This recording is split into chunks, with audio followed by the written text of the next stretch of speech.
Hello friends, कैसे आप सब। आइए दोस्तों, हम लोग पढ़ रहे हैं 10th क्लास की मैथ और उसमें दोस्तों चैप्टर चल रहा था 7.2, जिसमें से 3 सवाल हम लोग सॉल्व कर चुके थे। आइए देख लेते हैं चौथा सवाल। दोस्तों दिया गया बिंदु -3, 10 और 6 और -8 को जोड़ने वाले रेखाखंड को बिंदु -1 और 6 किस अनुपात में विभाजित करते हैं। तो आइए दोस्तों देखते हैं ये सवाल किस तरीके से सॉल्व होगा। तो आइए दोस्तों देख लेते हैं। सवाल नंबर चौथा दिया गया है, डाल लेते हैं यहाँ पर। सवाल नंबर चौथा, आइए देख लेते हैं। इसके निर्देशांक दिए गए हैं। पहले क्या दिया गया दोस्तों, पहले ब्रैकेट में दिया गया -3 और 10। दूसरे ब्रैकेट में दोस्तों दिया गया है 6 और -8। उसके बाद में कह रहा है कि जोड़ने वाले रेखाखंड को बिंदु, यानी बिंदु दिए गए हैं, बिंदु -1 और 6 किस अनुपात में विभाजित करेंगे, यानी किस अनुपात में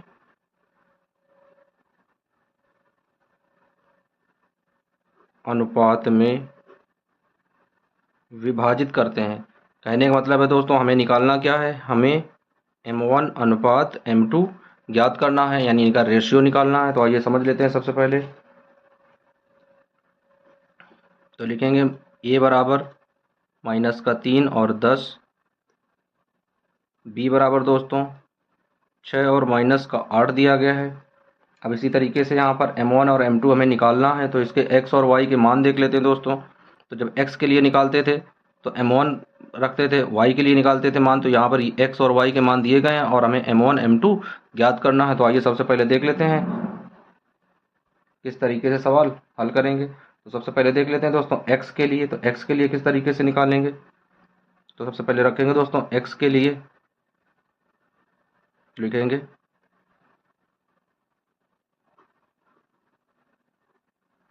x के लिए। तो आइए x के लिए मान रख देते हैं दोस्तों। तो x का मान क्या रखे थे, आया था x2 into m1 plus m2 into x1 upon में m1 प्लस m2। आइए दोस्तों मान रख लेते हैं। तो यहाँ पर मान क्या दिया गया है, x का मान। तो x का मान देख लेते हैं दोस्तों। x का मान दिया गया है -1। तो यहाँ पर क्या रखेंगे, -1 इक्वल टू x2 दोस्तों देख लेते हैं। तो यहाँ पर देख लेते हैं x1 y1 x2 y2। तो x2 हमें यहाँ पर देखना, तो x2 की जगह 6 दिया गया है तो 6 रख देंगे, 6 इंटू, उसके बाद में m1 दिया गया दोस्तों, तो m1 की जगह m1 आ जाएगा, प्लस m2 दिया गया दोस्तों, तो m2 की जगह m2 आ जाएगा, इंटू x1 दिया गया है। तो x1 का मान देख लेते हैं। x1 का मान -3 दिया गया, तो यहाँ -3 लिख लेंगे। अपान में करेंगे दोस्तों तो क्या आ जाएगा, m1 प्लस m2। अब इसे सॉल्व करेंगे दोस्तों, तो इस वाले का यहाँ पर गुणा करा देंगे तो क्या हो जाएगा दोस्तों, यहाँ पर -1 बाहर आ जाएगा और ये ब्रैकेट में आ जाएगा, यानी m1 प्लस m2 ब्रैकेट बंद इक्वल टू 6 का यहाँ पर गुणा करेंगे तो आ जाएगा 6m1 प्लस यहाँ पर गुणा करेंगे दोस्तों तो आ जाएगा -3m2। इस तरीके से अब यहाँ पर मान कर लेते हैं, गुणा कर लेते हैं दोस्तों। तो ये यहाँ पर माइनस है तो माइनस आ जाएगा, यानी माइनस का m1 और माइनस का m2 इक्वल टू 6m1 और माइनस का 3m2। अब दोस्तों यहाँ पर पक्षांतर कर देते हैं, ये वाली चीज़ यहाँ ले आते हैं और ये वाली चीज़ यहाँ पर ले आते हैं। तो दोस्तों लिख लेते हैं माइनस का m1, यहाँ पर ये प्लस का दिया गया है 3, यहाँ पर आएगा माइनस का दिया गया दोस्तों, यहाँ पर आएगा प्लस का हो जाएगा। तो प्लस का 3m2 इक्वल टू 6m1, यहाँ पर ये माइनस का दिया गया है, इधर आएगा तो दोस्तों प्लस का हो जाएगा, तो प्लस का m2। अब दोनों जोड़ देंगे तो 3 प्लस के हैं, 1 माइनस का है, तो 3 में 1 चला जाएगा, बचेगा दोस्तों 2। तो 2m2 इक्वल टू, यहाँ पर रखेंगे तो 6 और 1 7 हो जाएगा, 7m1। इस तरीके से अब यहाँ पर m2 नीचे ले जाएंगे, यहाँ पर 7 नीचे ले आएंगे दोस्तों, क्या हो जाएगा, 2 ऊपर हो जाएगा और 7 नीचे हो जाएगा, इक्वल टू m1 ऊपर हो जाएगा और m2 नीचे हो जाएगा। तो इस तरीके से दोस्तों इसका रेशियो क्या आ गया। अब यहाँ पर रेशियो इसका निकाल देते हैं। तो जिस तरीके से दोनों यहाँ पर रखें, यहाँ पर रेशियो निकल लेते हैं। तो m1 ratio m2 equal to 2:7। तो इस तरीके से पहला आंसर प्राप्त हो गया दोस्तों। x के लिए हम लोगों ने निकाल लिया कि x के लिए इसका मान क्या आया है, 2:7 में। अब आइए y के लिए देख लेते हैं दोस्तों इसी का मान। तो लिखेंगे y के लिए,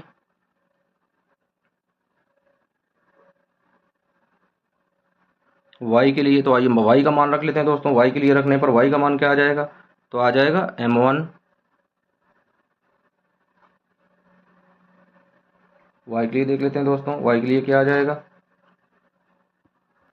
आइए दोस्तों देख लेते हैं, y के लिए मान रखेंगे तो क्या आ जाएगा। जब y के लिए मान निकालेंगे तो आ जाएगा m1 into Y two plus m2 into y1 और अपान में आ जाएगा m1 प्लस m2। अब आइए दोस्तों मान रख लेते हैं, तो y का मान क्या दिया गया है, y का मान 6 दिया गया है, तो यहाँ पर 6 रख लेंगे इक्वल टू, अब m1 की जगह दोस्तों m1 आ जाएगा इंटू y2 का मान देख लेते हैं दोस्तों, तो y2 का मान दिया गया माइनस का 8, तो आ जाएगा माइनस का 8 प्लस m2 की जगह m2 आ जाएगा इंटू y1 का मान देख लेते हैं दोस्तों, 10 दिया गया 10 आ जाएगा अपॉन में m1 प्लस m2। तो इस तरीके से दोस्तों मान रख देते हैं। अब आइए लगा लेते हैं सवाल को, तो यहाँ पर 6 दिया गया, यहाँ पर 6 का गुणा कर देंगे तो आ जाएगा 6 ब्रैकेट में m1 plus m2 equal to 8 का गुणा करेंगे दोस्तों तो आ जाएगा माइनस का 8 m1 प्लस 10 m2। अब ये दोस्तों इसका गुणा कर लेते हैं तो आ जाएगा 6 m1 plus 6 m2 equal to minus 8 m1 plus 10 m2। अब आइए दोस्तों ये वाला m1 दिया गया, इसे यहाँ ले आते हैं और इस m2 को वहाँ उस साइड ले जाते हैं तो आ जाएगा यहाँ पर 6 m1, यहाँ पर ये प्लस का माइनस का दिया गया, इधर आएगा तो प्लस का हो जाएगा 8 m1 इक्वल टू 10 m2। यहाँ पर ये 6 प्लस का दिया गया, इधर आएगा माइनस का हो जाएगा 6 m2। घटाएंगे दोस्तों तो यहाँ पर जोड़ देंगे तो 8 और 6 14 आ जाएगा, तो 14 m1 इक्वल टू, यहाँ देखेंगे तो आ जाएगा 6, 10 दिया गया, 10 में से 6 चला जाएगा 4 आ जाएगा 4 m2। अब दोस्तों देख लेते हैं, ये 14 यहाँ नीचे ले जाते हैं और m2 यहाँ पर नीचे ले आते हैं तो आ जाएगा m1, यहाँ पर आ जाएगा m1 बटे m2 इक्वल टू 4 ऊपर रहेगा और ये 14 नीचे आ जाएगा। अब इसे कट कर देते हैं, 2 दूनी 4 और 7 दूनी 14, तो आ जाएगा m1 बटे m2 इक्वल टू 2 बटे 7, अर्थात जब इनका दोनों का रेशियो निकालेंगे तो क्या आ जाएगा, यहाँ पर आ जाएगा m1 अनुपात m2 इक्वल टू 2 अनुपात 7, यानी दोनों आंसर जो है दोस्तों वो बराबर दिए गए हैं। तो इस तरीके से यहाँ पर जो आंसर इनका आ जाएगा m1 और m2 का जो अनुपात में आएगा m1 अनुपात m2 वो दोस्तों निकल कर आ जाएगा 2 अनुपात 7 के रूप में। तो इस तरीके से दोस्तों ये चौथा सवाल हम लोगों ने सॉल्व कर लिया। अब आइए देख लेते हैं पाँचवा सवाल। अब आइए दोस्तों देख लेते हैं पाँचवा सवाल। तो पाँचवा सवाल दिया गया, वह अनुपात ज्ञात कीजिए जिसमें बिंदु a बराबर इतना दिया गया, b बराबर इतना दिया गया को मिलाने वाला रेखाखंड x से विभाजित होता है, यह विभाजन बिंदु के निर्देशांक भी ज्ञात कीजिए। तो आइए दोस्तों देख लेते हैं, ये बहुत ज़्यादा इंपॉर्टेंट सवाल है, इसे अच्छे से समझेंगे। तो आइए दोस्तों देख लेते हैं सवाल नंबर पाँचवा।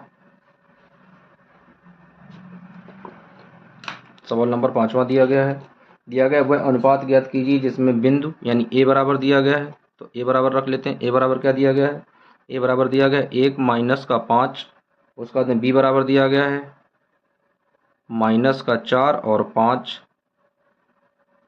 को मिलाने वाले रेखाखंड x अक्ष से विभाजित करते हैं। तो इस विभाजन बिंदु के निर्देशांक ज्ञात करने दोस्तों। तो माना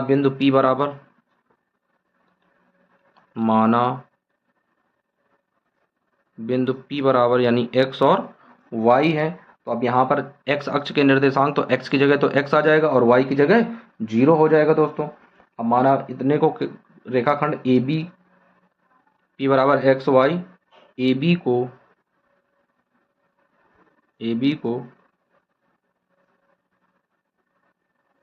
रेखाखंड के अनुपात 1 में विभाजित करता है,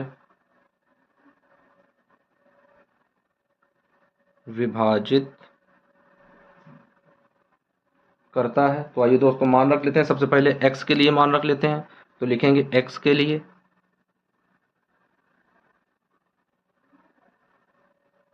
के लिए जैसा कि हम लोग जानते हैं फार्मूला, x के लिए फार्मूला क्या होता है दोस्तों, m1 into x2 plus m2 into x1 और अपॉन में m1 प्लस m2। तो दोस्तों ये दिया गया है, अनुपात में क्या दिया गया है, ये m1 है और ये m2 है, मान रख लेते हैं दोस्तों।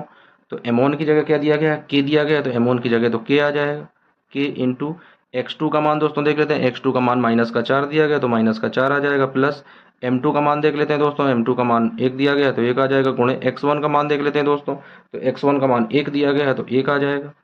और बटे में m1 प्लस m2, तो m1 की जगह k आ जाएगा प्लस m2 की जगह 1 आ जाएगा। इनका मान निकाल लेते हैं दोस्तों। तो 4 का गुणा करेंगे k में तो माइनस का 4k और प्लस 1 और यहाँ पर k प्लस 1, ये आ जाएगा दोस्तों किसके लिए, x के लिए। x के लिए मान निकाल रहे हैं।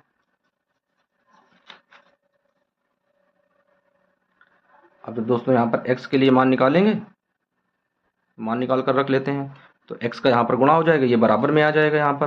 तो किस तरीके से आ जाएगा दोस्तों, यहाँ पर x बाहर आ जाएगा, k प्लस 1 हो जाएगा बराबर माइनस का 4k और प्लस 1 हो जाएगा इस तरीके से। अब यहाँ पर दोस्तों देख लेते हैं, गुणा करा लेते हैं किस तरीके से चीज़ें आएंगी। अब आइए दोस्तों देख लेते हैं y के लिए।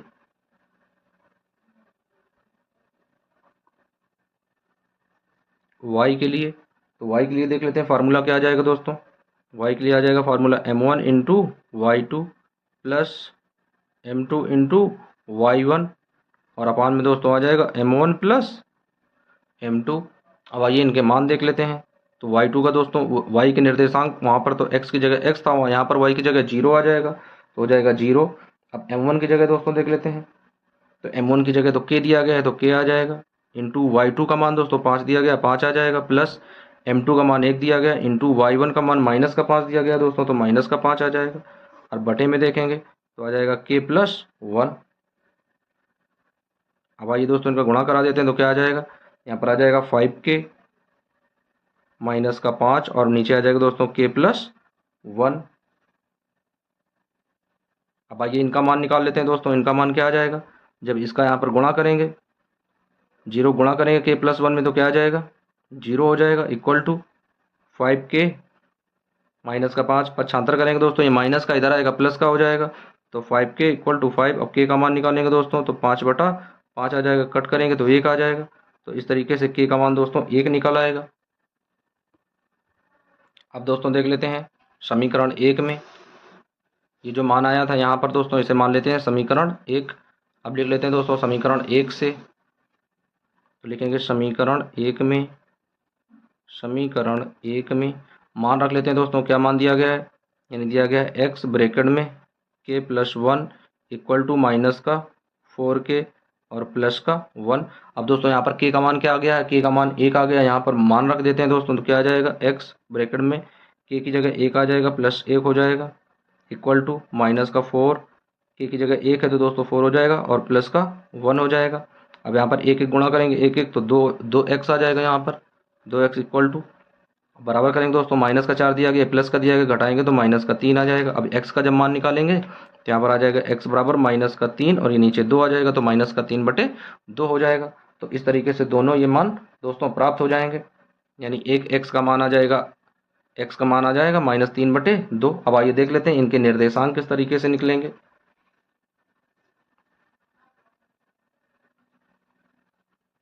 तो लिख लेते हैं दोस्तों यहाँ पर अभीष्ट अनुपात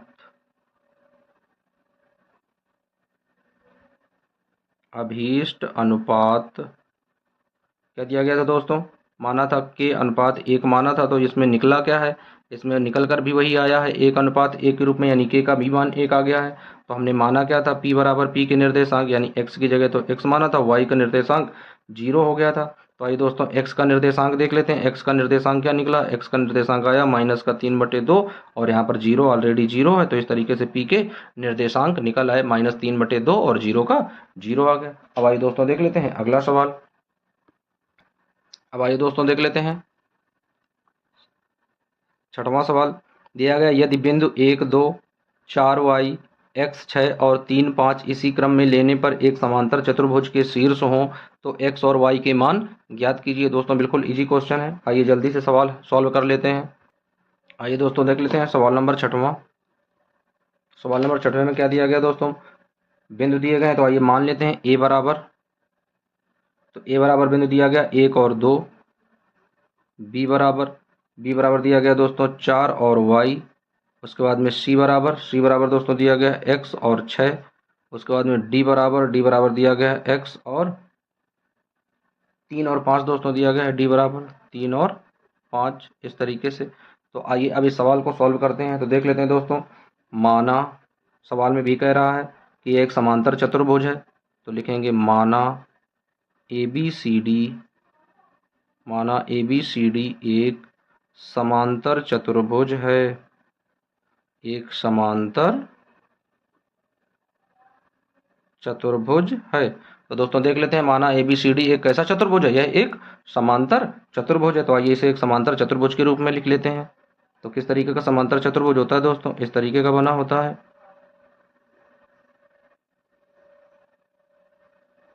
इस तरीके से जोड़ेंगे दोस्तों, इस तरह का समांतर चतुर्भुज होता है।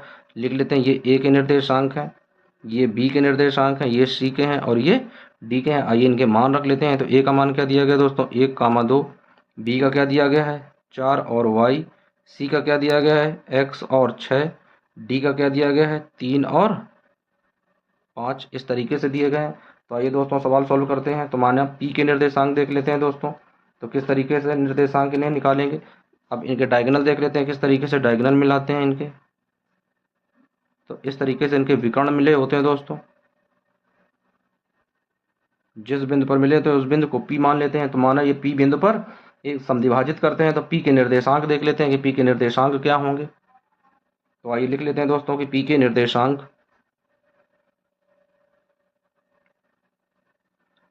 तो लिखेंगे दोस्तों यहाँ पर, चूंकि समांतर चतुर्भुज, चूंकि समांतर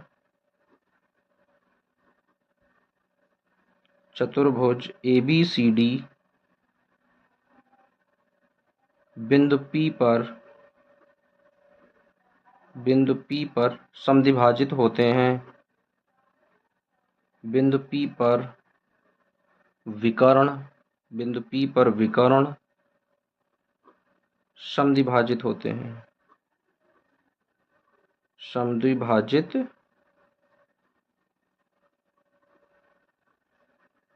होते हैं। तो आइए दोस्तों देख लेते हैं किस तरीके से विकर्ण जो है ये समद्विभाजित होते हैं। तो x के लिए सबसे पहले मान निकाल लेते हैं। क्या लिखेंगे x के लिए, क्योंकि p के निर्देशांक क्या होंगे, यदि हमें p निकालना है तो उसके मान क्या होते हैं दोस्तों। जब p का मान निकालेंगे तो p के मान पहले x में होगा, दूसरा y में होगा, यानी भुज और कोटि के रूप में। तो पहले x का निकाल लेते हैं। तो लिखेंगे x के लिए। तो अब x के लिए देख लेते हैं दोस्तों, सबसे पहले देखेंगे AC में x का मान क्या आ जाएगा दोस्तों। तो A1 x1 प्लस x2 मान रखेंगे दोस्तों। तो क्या रखेंगे x1, तो x1 का मान क्या है 1 दिया गया है, प्लस x2 का मान क्या है दोस्तों x दिया गया है, तो x और अपान में 2 आ जाएगा, इक्वल टू। अब BD में देख लेते हैं दोस्तों, तो BD में क्या आ जाएगा, BD में देख लेते हैं x1 क्या आ जाएगा। तो यहाँ पर x1 की जगह दिया गया है 3,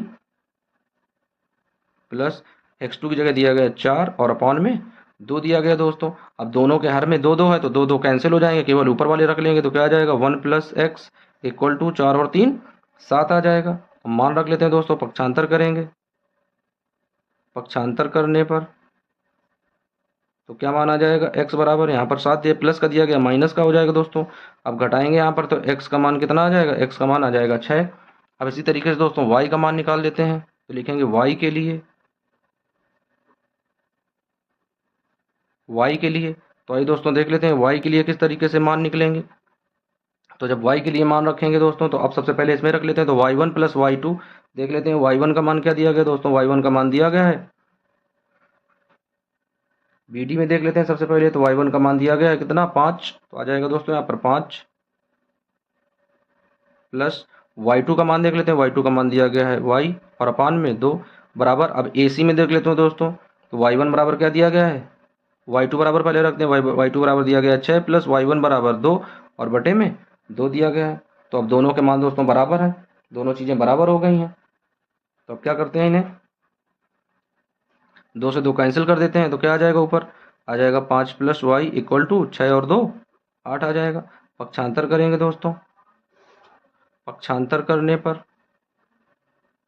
पक्षांतर करने पर तो पक्षांतर कर लेते हैं। तो आ जाएगा y बराबर 8 दिया गया दोस्तों 8, और ये प्लस का 5 दिया गया, इधर आएगा माइनस का हो जाएगा। अब इसे दोस्तों घटाएंगे तो आ जाएगा y बराबर 8 में से 5 जाएगा 3 बच जाएगा। तो ये निर्देशांक आ गया दोस्तों 3। तो इस तरीके से लिखेंगे, इस प्रकार से एक्स और वाई के अभीष्ट मान, एक्स और वाई के अभीष्ट मान क्या गया दोस्तों, एक्स बराबर कितना आया है, एक्स बराबर आया है ऊपर 6 दिया गया है, और वाई बराबर दोस्तों कितना आया है, वाई बराबर आया है 3। तो इस तरीके से ये मान दोस्तों प्राप्त हो गए, एक्स बराबर 6 और वाई बराबर 3। तो सवाल नंबर 6 सवाल हल हो गया दोस्तों, 6वां सवाल। अब इसके आगे के सवाल दोस्तों नेक्स्ट वीडियो में देखेंगे। जब तक के लिए दोस्तों, यदि आप लोगों को सवाल अच्छे से समझ में आ रहे हो तो एक बार वीडियो को लाइक कर दें और चैनल को सब्सक्राइब कर लें। थैंक यू दोस्तों।